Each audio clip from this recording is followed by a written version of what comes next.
Hello बच्चों, कैसे हैं आप सब? बढ़िया एकदम। मैं हूं नवीन वर्मा। स्वागत है आपका आपके प्यारे से चैनल इनक्रेडिबल कीमिया में। तो बच्चों, आज मैं आपके लिए लेकर आया हूं क्लास 10th का first chapter chemical reaction and equation, जिसमें मैं आज आप लोग को रिएक्शन को बैलेंस करना सिखाऊंगा। और बहुत ही मजेदार टॉपिक है। पक्का आप कोई भी रिएक्शन देगा आप उसको बैलेंस कर सकते हैं।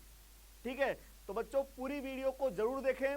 और अगर वीडियो आपको अच्छा लगे तो ये जो आपका प्यारा सा चैनल है इनक्रेडिबल कीमिया, इसे लाइक कीजिए, शेयर कीजिए और सब्सक्राइब कीजिए। इसके पहले वीडियो में मैंने आप लोग को बताया है केमिकल रिएक्शन क्या होते हैं। तो बच्चों, आज मैं आपको बताने वाला हूं केमिकल इक्वेशन और केमिकल इक्वेशन को बैलेंस करने का तरीका। ठीक है, तो चलिए देखते हैं पहले केमिकल इक्वेशन क्या होता है बच्चों, है ना। तो किसी भी केमिकल रिएक्शन को रिप्रेजेंट करने का तरीका होता है क्या? Chemical equation. मतलब केमिकल इक्वेशन ही किसी भी केमिकल रिएक्शन को रिप्रेजेंट करती है बच्चों। ठीक है, और केमिकल इक्वेशन को दो तरीके से रिप्रेजेंट करते हैं। चलिए देखिएगा, केमिकल इक्वेशन बच्चों, जो केमिकल इक्वेशन होता है उसमें दो मेथड से रिप्रेजेंट करते हैं, दो तरीके से रिप्रेजेंट करते हैं। एक होता है बच्चों वर्ड इक्वेशन और एक होता है सिंबल इक्वेशन। एक होता है वर्ड इक्वेशन और एक होता है सिंबल इक्वेशन। वर्ड इक्वेशन में बच्चों अपन लोग किसी भी रिएक्शन को लिखते समय रिएक्टेंट और प्रोडक्ट के सिर्फ और सिर्फ नेम लिखते हैं। और सिंबल इक्वेशन में जब भी सिंबल इक्वेशन के थ्रू किसी भी केमिकल इक्वेशन को लिखना है तो उसमें रिएक्टेंट और प्रोडक्ट के सिर्फ और सिर्फ सिंबल लिखते हैं। क्लियर है? तो वर्ड इक्वेशन में रिएक्टेंट एंड प्रोडक्ट के नेम लिखेंगे, सिंबल इक्वेशन में रिएक्टेंट एंड प्रोडक्ट के सिंबल लिखते हैं। जैसे एग्जांपल्स मैं आपके सामने लेकर आ रहा हूं। जैसे आपको पता है बच्चों, मैग्नीशियम का रिएक्शन कराया जाए तो मैग्नीशियम प्लस ऑक्सीजन का रिएक्शन कराया जाए बच्चों, क्या बनेगा? Magnesium oxide. क्या बनेगा? Magnesium oxide. तो बच्चों ये रिएक्शन को किस तरीके से रिप्रेजेंट किया गया है? वर्ड इक्वेशन के थ्रू। मैंने रिएक्टेंट को और प्रोडक्ट के सिर्फ और सिर्फ नेम लिखा है, सिर्फ और सिर्फ नेम लिखा है। तो बच्चों एक चीज और जान लीजिए, जब भी किसी रिएक्शन में एक से ज्यादा रिएक्टेंट प्रेजेंट हो या एक से ज्यादा प्रोडक्ट का फॉर्मेशन हो तो बच्चों रिएक्टेंट्स के बीच में प्लस साइन लगाते हैं और प्रोडक्ट के बीच में प्लस साइन लगाते हैं। क्लियर है? आगे देखते हैं सिंबल इक्वेशन में। जैसे इसी इक्वेशन का अगर हम लोग को सिंबल इक्वेशन के थ्रू लिखना है तो मैग्नीशियम का सिंबल होता है बच्चों Mg और ऑक्सीजन का सिंबल होता है बच्चों O2 और मैग्नीशियम ऑक्साइड का जो फॉर्मूला होता है बच्चों MgO। ये रिएक्शन बैलेंस नहीं है, अभी तरीका बताऊंगा बैलेंसिंग ऑफ केमिकल इक्वेशन। ठीक है, तो ये सिंबल इक्वेशन है। और भी एग्जांपल्स आप लोग ले सकते हैं कि मैग्नीशियम का रिएक्शन सल्फ्यूरिक एसिड के साथ कराया जाए तो magnesium sulphate plus hydrogen gas निकलती है, रिलीज होती है। कैसे लिखेंगे सिंबल में? Mg plus H2SO4 gives out MgSO4 plus H2 gas. Clear है? तो ये इस तरीके से वर्ड इक्वेशन और इस तरीके से सिंबल इक्वेशन अपन लोग किसी भी केमिकल इक्वेशन में लिखते हैं। ठीक है, तो चलिए अब हम लोग बात करें कि केमिकल इक्वेशन, जो केमिकल इक्वेशन होते हैं वो दो टाइप के होते हैं। फर्स्ट बैलेंस्ड केमिकल इक्वेशन और सेकेंड अनबैलेंस्ड केमिकल इक्वेशन। बच्चों जो केमिकल रिएक्शन होते हैं वो कितने टाइप के होते हैं?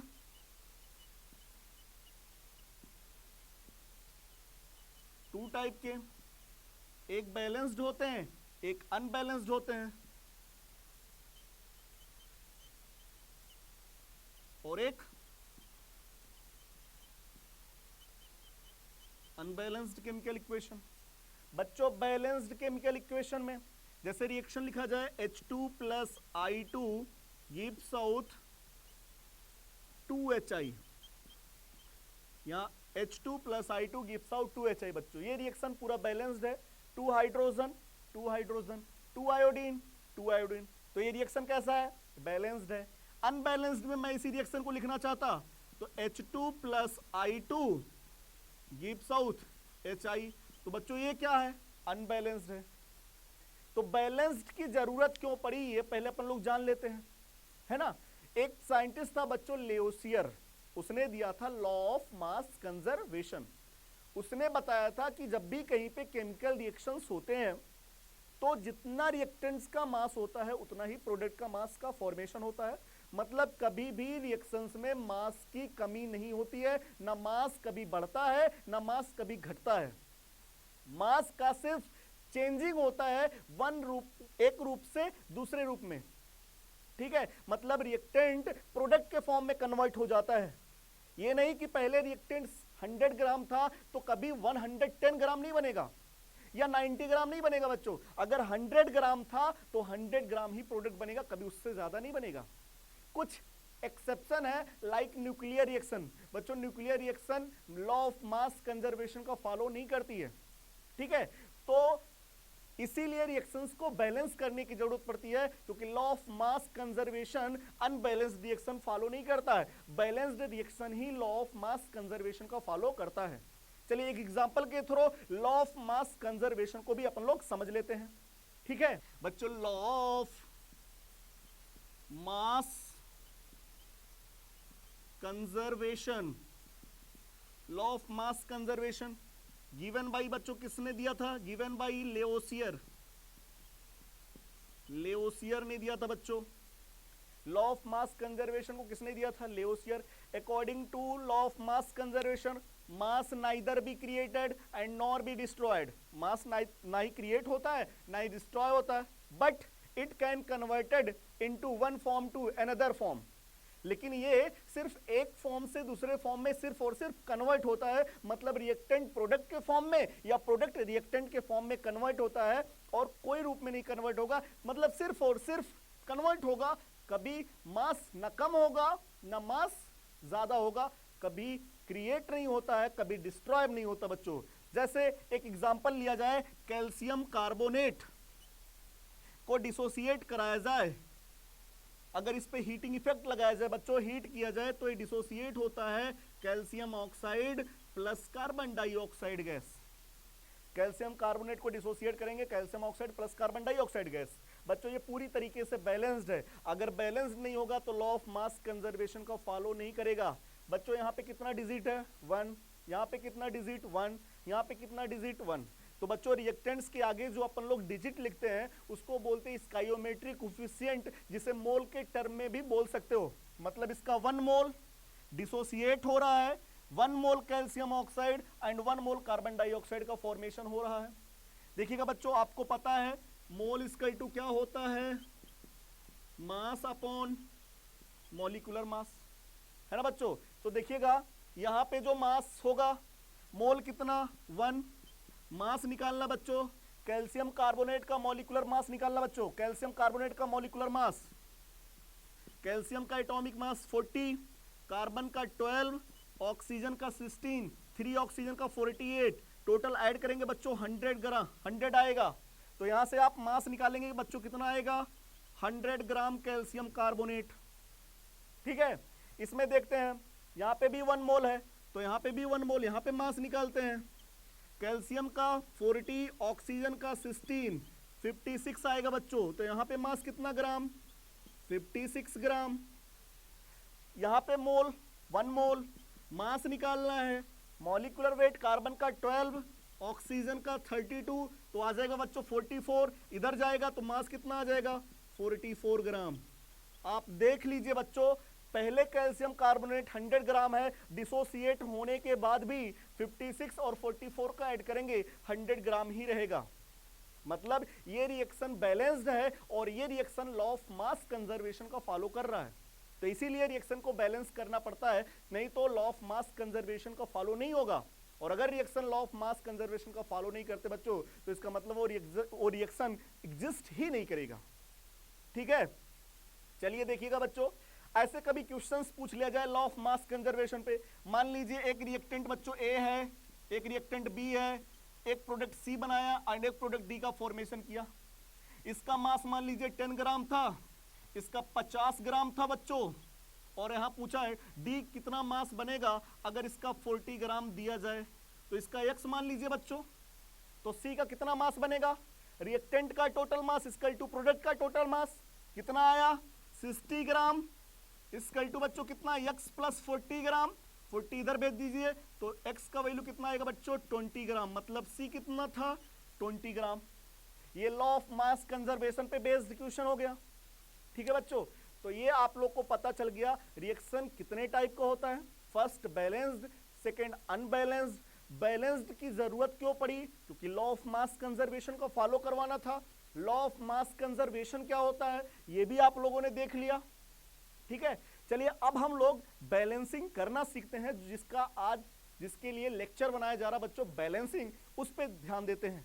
ठीक है, स्टार्ट करते हैं केमिकल इक्वेशन का बैलेंसिंग करना, है ना। इसमें सिर्फ एक ही मेथड जानेंगे, बहुत सारे मेथड की जरूरत नहीं है, सिर्फ एक मेथड जानिए उससे बैलेंस कर दीजिए, है ना। और सबसे जबरदस्त मेथड बच्चों अलजेब्रिक मेथड। एक method hit and trial method होता है, लेकिन उसके बारे में मैं चर्चा नहीं कर रहा हूं, सिर्फ और सिर्फ अलजेब्रिक मेथड दिखेगा, है ना बच्चों। तो अलजेब्रिक मेथड के तरीके से अपन लोग बैलेंस करेंगे बाई अलजेब्रिक मेथड। ठीक है बच्चों, चलिए मैं एग्जांपल्स के थ्रू रिएक्शन को समझाता हूं, देखिएगा। एक रिएक्शन है बच्चों Mg3N2 मैग्नीशियम नाइट्राइड है प्लस H2O, गिब्स आउट बनता है बच्चों, प्रोडक्ट का फॉर्मेशन जो होता है वो magnesium hydroxide plus ammonia gas. ठीक है बच्चों, ये है। अब इस रिएक्शन को बैलेंस करना है, तो अपन लोग क्या करेंगे, रिएक्टेंट्स और प्रोडक्ट के सामने आप लोग ABCD करके लिख दीजिए। यहां पे मैं A मान लिया और यहां पे कितना मान लू B मान लू, प्रोडक्ट के आगे क्या मान लिया बच्चों C और अमोनिया के आगे D मान लिया। ठीक है, अब देखिएगा बच्चों यहां पे देखिएगा कितने मैग्नीशियम है, 3 मैग्नीशियम एक में था, लेकिन A आपने लिया है तो 3A। प्रोडक्ट में कितने मैग्नीशियम है बच्चों, सिर्फ और सिर्फ C के इक्वल है, तो इसमें क्या है 3A equal to C, equation first. ठीक है, आगे देखिएगा बच्चों कितने नाइट्रोजन एटम है, एक मैग्नीशियम नाइट्राइड में 2 नाइट्रोजन एटम है, तो आगे 2 लगा, A लगा है, आगे क्या लगा है A, तो कितना हो जाएगा बच्चों 2A इक्वल टू, प्रोडक्ट में आई अमोनिया में नाइट्रोजन है, कितने नाइट्रोजन है बच्चों D, तो 2A equal to D, equation number second. आगे अब देखते हैं हाइड्रोजन, सभी एटम को देखना है, कितना 2B इक्वल टू, हाइड्रोजन कहां है बच्चों, यहां पे देखिएगा 3D और यहां पे भी है 2C, तो बच्चों बताइए कितना है 2C। 1 मैग्नीशियम हाइड्रोक्साइड में 2 हाइड्रोजन है, लेकिन आगे C लिखा है, तो 2C प्लस 3D, इसको इक्वेशन 3 मान लीजिए। इसके बाद ऑक्सीजन बचा, तो कितना ऑक्सीजन है रिएक्टेंट में बच्चों, B के इक्वल है सिर्फ और सिर्फ, B इक्वल टू कितना बच्चों, कितना 2, एक मैग्नीशियम हाइड्रोक्साइड में 2 ऑक्सीजन, तो C में 2C। ठीक है बच्चों, अब बस यहाँ पे आपको सभी का सभी एक रूप में कन्वर्ट कर डालिए, या सभी को B में कन्वर्ट कर डालिए, कुछ भी कर डालिए, तो मैं सभी को एक रूप में कन्वर्ट कर डाल रहा हूं।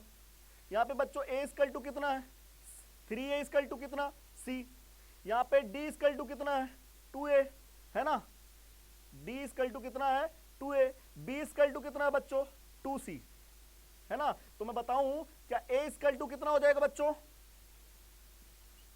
A इक्वल टू कितना आ जाएगा 1/3C, A और D के रूप में A इक्वल टू कितना आ जाएगा बच्चों 1/2D, है ना बच्चों।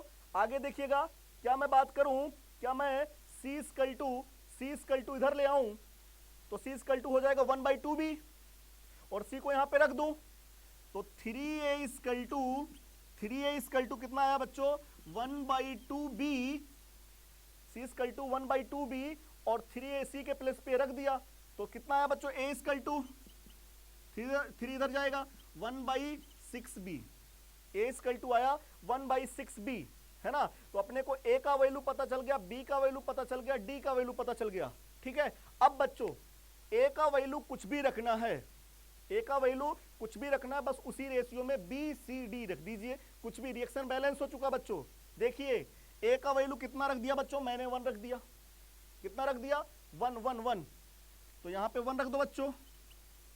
तो b कितना हो जाएगा बच्चों, b कितना है बच्चों 6a है, b इक्वल टू कितना है 6a है, तो आप यहां कितना रख दीजिए बच्चों 6।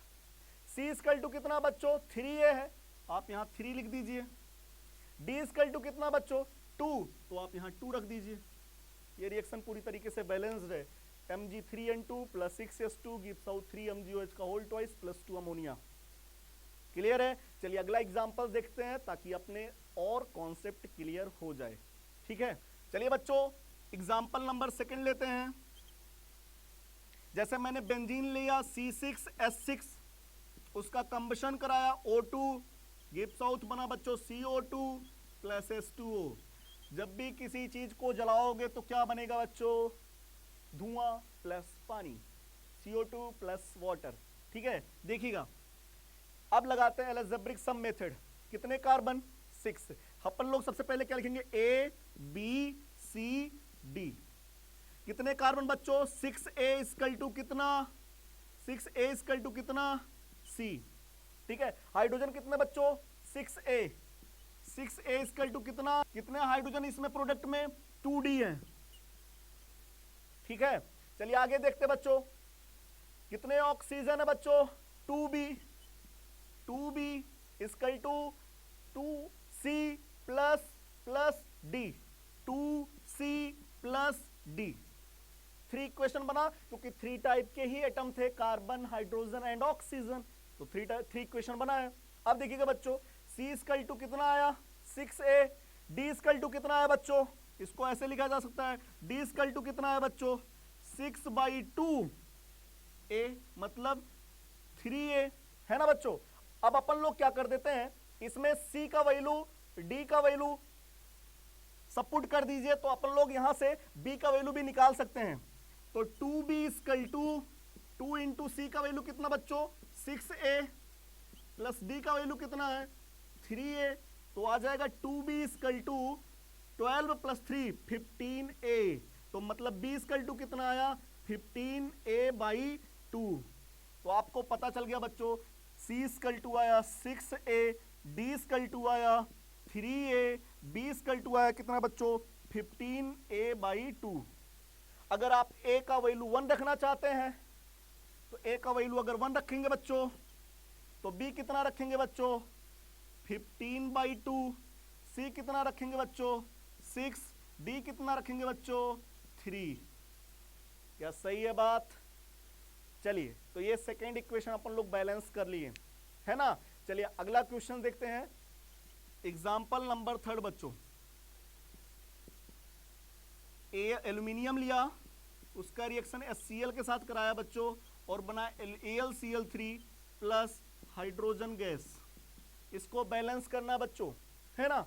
देखिएगा मैं यहां क्या ले लूं स्मॉल a, यहां क्या ले लिया B, यहां क्या लिया C, यहां क्या लिया D।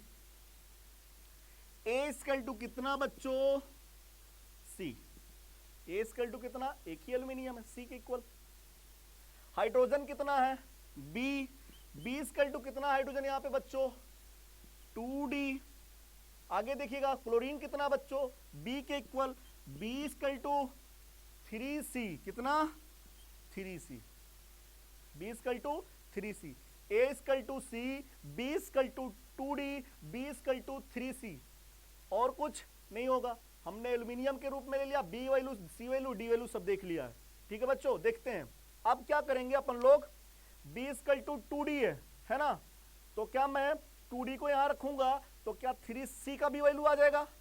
A का वैल्यू रहने दीजिए ऐसे, आप B का वैल्यू यहां पुट कर दीजिए तो क्या हो जाएगा 2D equal to 3C, 2D equal to 3C, तो C इक्वल टू कितना आएगा बच्चों 2D/3, 2D/3। C का वैल्यू आप यहां पुट कर दीजिए, A के टर्म में ले आइए बच्चों, सबको A के टर्म में ले आइए। A इक्वल टू क्या है, first point A equal to C है, second point A equal to C है बच्चों, और C इक्वल टू B/3 है। C इक्वल टू कितना है B/3, मतलब A इक्वल टू हो जाएगा बच्चों B/3। थर्ड थर्ड पॉइंट देखिएगा बच्चों, c इक्वल टू कितना है 2d/3, तो c इक्वल टू 2d/3 मतलब a इक्वल टू 2d/3। तो हमने सभी को a के टर्म में ले आया। अब a का वैल्यू कुछ भी रखिए, a का वैल्यू आप कुछ भी रखिए। मान लीजिए मैंने a का वैल्यू कितना रख दिया बच्चों 1, b कितना आएगा 3, कितना आएगा 3a, 3 टाइम्स, है ना। और बताइए बच्चों c कितना आएगा, सिर्फ c भी 1 ही आएगा क्योंकि a और c इक्वल है। d कितना आएगा बच्चों 3/2d, कितना 3/2। ये रिएक्शन पूरी तरीके से बैलेंस्ड है बच्चों। देखिएगा कितने हाइड्रोजन, 1 एल्यूमिनियम 1 एल्यूमिनियम, 3 हाइड्रोजन, 2 से 2 कैंसिल, 3 हाइड्रोजन, 3 क्लोरीन 3 क्लोरीन। ये रिएक्शन पूरी तरीके से बैलेंस्ड है बच्चों। कितना भी टफ क्वेश्चन रहेगा, कितना भी टफ रहेगा, सबको आप ए के टर्म में कन्वर्ट कर लीजिए। और ए का वैल्यू अगर आप 1 रखेंगे तो 1 के हिसाब से 1 कितना देख लीजिए कितना टाइम्स है, या 2 रखिए तो 2 के हिसाब से कितना है। तो इस तरीके से कोई भी इक्वेशन आप बैलेंस कर सकते हैं। ओके, तो मुझे उम्मीद है बच्चों आपको ये लेक्चर समझ में आएगा। आप इसको पढ़िए, आपके सारे कॉन्सेप्ट क्लियर हो जाएंगे। और प्रैक्टिस करिए, आप ज्यादा से ज्यादा क्वेश्चंस पे ये कॉन्सेप्ट लगाइए, आपके सारे कॉन्सेप्ट क्लियर हो जाएंगे बच्चों। तो बच्चों अगर ये वीडियो आपको अच्छा लगे तो ये जो आपका प्यारा सा चैनल है इनक्रेडिबल कीमिया, इसे लाइक कीजिए, शेयर कीजिए और सब्सक्राइब करना बिल्कुल ना भूले। ओके बच्चों, बाय।